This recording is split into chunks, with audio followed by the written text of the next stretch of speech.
All right, ladies and gents, back at it with another Goblin video. I know the last time I spoke with everyone, I was kind of waiting for the IODOT to finally give me my tags for me to be legal on the road, and I can officially say that I am at that point. So the process in Iowa is actually really easy. I had an IODOT officer. I want to say his name was Luke.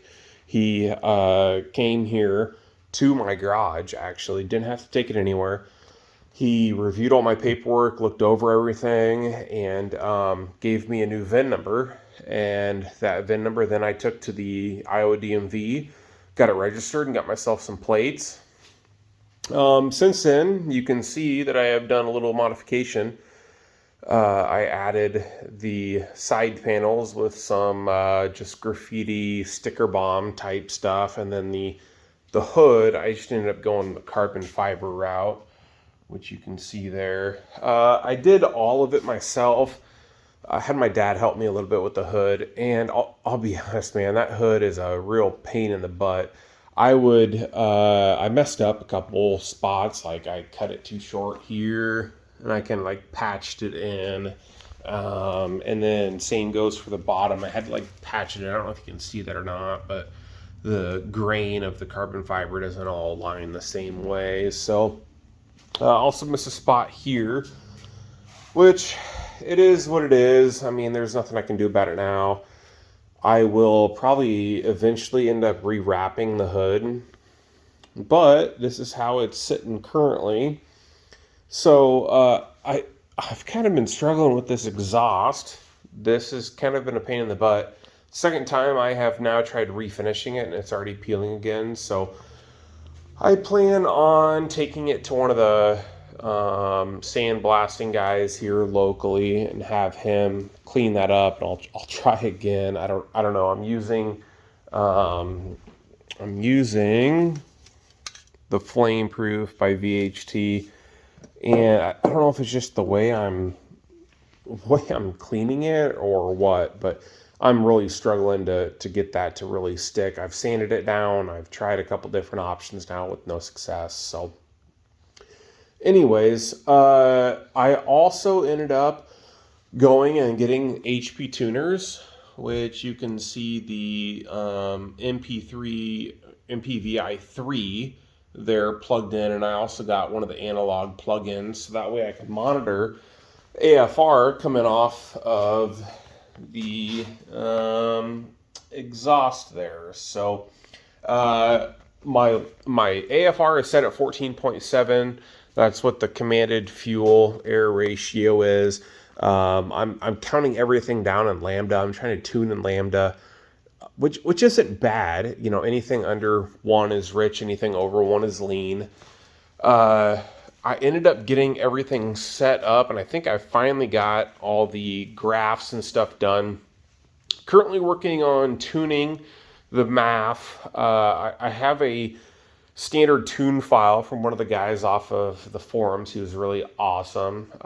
Chuck helped me out with that quite a bit. But I think right now what I'm doing is I'm just going to try and tune this in a little further. I was having a little bit of knock up in the higher rev ranges in about 6,000, 6,500 rev range.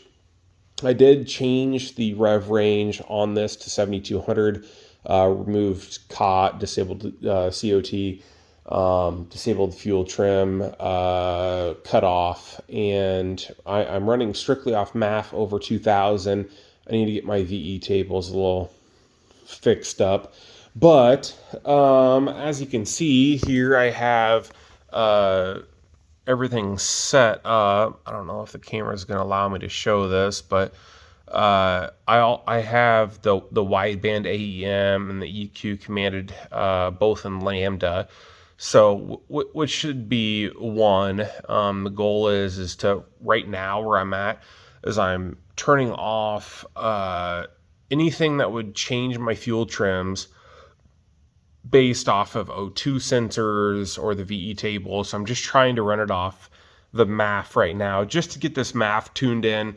Once the MAF is tuned in, then I'll kind of set everything back to how it was and make sure everything's running right. But yeah, that's kind of where I'm sitting right now.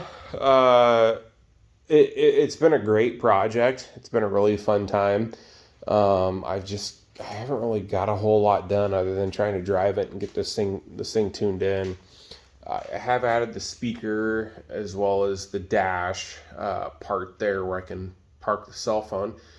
I did buy, let's see if you can see it down here, which is the Draggy.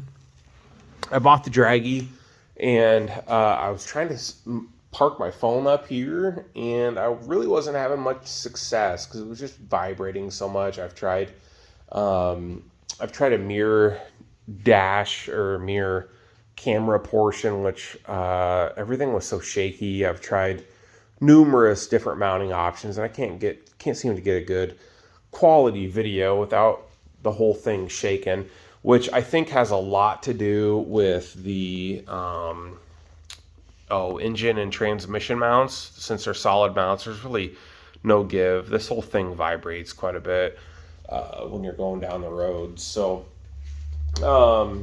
yeah, I think I've kind of hit on a good portion of the stuff since I've last spoke with everyone. I'm in the southern Iowa area. If anybody is in Iowa that's interested in the DF Goblin, hit me up. I plan on traveling a little bit here this summer now that it's eventually starting to get warm here in Iowa. This summer, I think I'm going to continue running the NA version of this, which currently it's a 2.2 liter Ecotech out of the 07 Cobalt. I do have plans to, I've been speaking with ZZP quite a bit actually, and I have everything here. I have a intake, I have the supercharger up here, which I'm getting cleaned up and getting it prepped. I have the ZZP connection here. We're just working on getting this thing tuned up right first in A, and eventually, I'm guessing probably next season, since the wife is really adamant that we actually get to spend time driving it this summer. So there are a couple things that I would change if I could, go back and do things over again. I would probably remove the double wide bar. I'm 6 foot, 210, 215, depending on the day. And sometimes it's a real pain in the butt to get in and out of this vehicle. It's not bad, but sometimes it's a little cumbersome. I think it would be nice to pretty much remove that whole top bar and then just have the angled section here. That would make it a lot easier to get in and out of. Also is the double bar up top. I would probably add the double bar if I were to do it again, just to make it easier to get, like I said, get in and out of. That's the biggest thing. I've also noticed that when fueling, I've had a lot of kickback on fuel coming back through that. Not sure why that is. I'm guessing it's just not liking the way that I'm fueling it up. Some pumps it works great and I can fill 5-6 gallons, no problem. Some tanks, not so much. I can do like half a gallon at a time and it starts kicking back at me. Anyways, I think that's pretty much it. If you have any questions, feel free to comment. Sorry, I'm really slow on answering this. I don't get notifications of my primary YouTube email, but yeah, if you have any questions, comments, concerns, leave a comment in the video comments there. Otherwise, you can send me a message. My messages should be open. Anyways, yeah. Thanks for watching, and hopefully I see you on the streets here in Iowa. So I did miss a couple things in that last video that I just forgot to add. First off was the Draggy. This car is exceptionally fast, even without the supercharger or turbocharger. I ran a 4.99 second 0 to 60 with a quarter mile at like 13.6, 13.7, somewhere in that ballpark at 95 mile an hour roughly. It's still super fast. There's still some more to be desired with the tune as well as tire slippage. It was only 50 degrees out and these tires were kind of spinning. I was spinning off the launch in first gear. I was spinning going into second gear, and so there's still a lot of slippage there. Also, coming back to the tune, if you guys are on the forums, if you guys are on Facebook, you probably see me as Rob F there on the forums. And I did have a lot of issues with getting this thing to run right. And I'm not sure why that is, or why this issue was particularly to me. But I kind of have some ideas. I'm just not quite sure 100% on it. But HP tuners is an absolute necessity when it comes to these vehicles.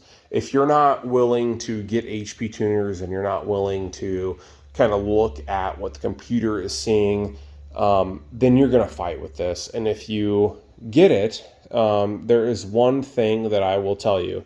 Torque limits. Torque limits are absolutely critical on this car. For whatever reason, that is what I have struggled with. So in the past, I had received, like I said, a tune from one of the guys on the forums, did a great job, but there was one thing missing from that tune, and that was brake torque management. Well, for whatever reason, my ECM was thinking that I was applying the brakes, so that the brakes were somehow being applied, even though it knew that I was not pushing the brake pedal. So what it was doing is it was actually closing down the butterfly in first and second gear. There was no reason for it doing that, but it was doing it. And the only way I was able to fix it, the only way I was able to make this thing run and run well, was HP tuners, a laptop, and getting in there and disabling the brake torque limits. So I want to say the brake torque limits in first second gear was like 50 and maybe 100 foot-pound of torque. Well, what I had done is in HP tuners, I disabled that. And after it was disabled, thing runs like a champ. So anyways, I just wanted to kind of tackle this along at the very back end of the remainder of this video. That is absolutely critical. It is absolutely critical that you go and you buy HP tuners. Yes, it's $400, but yes, it's well worth it. Buy the $100 in credits to be able to tune your ECM. Get a laptop and make your car run right. Like I said, I'm still working on being able to tune this and get things running perfect. But like I said, it is totally critical. So anyways, that was it. That's all I wanted to add. I just wanted to kind of throw that little snippet in there at the end. And like I said previously, comments, questions, concerns, leave it in the comments section. Thank you.